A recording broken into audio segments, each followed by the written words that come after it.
ఈ మనిషి తుపాకీ గుండు చాలా దూరం వెళ్లాలని అనుకున్నాడు. అందుకే అతను జాగ్రత్తగా పిన్ను సన్నని పరికరం సహాయంతో గుండ్రాయి ముందు భాగాన్ని తీసేశాడు. తర్వాత గుండ్రాయిలో నింపిన మందును ఒక కాగితంపై ఖాళీ చేశాడు. అతను మౌనంగా ఒక శక్తివంతమైన పేలుడు కలిగించే కొత్త మందు తయారు చేశాడు. తర్వాత పాత మందు, కొత్త మందు రెండింటిని సరైన మోతాదులో కలిపి మళ్లీ గుండ్రాయిలో నింపాడు మరియు ముందు భాగాన్ని తిరిగి జతచేశాడు.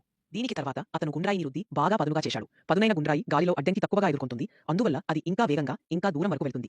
ఇప్పుడు ఆ మనిషి ఈ మార్చిన గుండ్రాయితో 10 కిలోమీటర్ల దూరంలో ఉన్న ఒక మనిషిని చంపాలని అనుకున్నాడు. అతను త్వరగా దీర్ఘదూర తుపాకీని సిద్ధం చేశాడు మరియు దూరదర్శిని దూరం చూపించే పరికరంతో కొలిచి దూరం నిజంగా 10 కిలోమీటర్లని నిర్ధారించాడు. దూరం ఎక్కువగా ఉండటం వలన గుండ్రాయి కింద పడే అవకాశం ఉందని అతనికి తెలుసు. అందువల్ల అతను తుపాకీని కొంచెం పైకి ఎత్తిపెట్టాడు. దాంతో గుండ్రాయి గరిష్టంగా ముందుకు వెళ్ళగలదు. అతను పటంలో తన స్థానం, లక్ష్యం ఉన్న స్థలాన్ని గుర్తులతో కలిపాడు. తర్వాత తన చేత్తో గాలి దిశ, గాలి వేగం, తేమ అన్నిని అంచనా వేశాడు.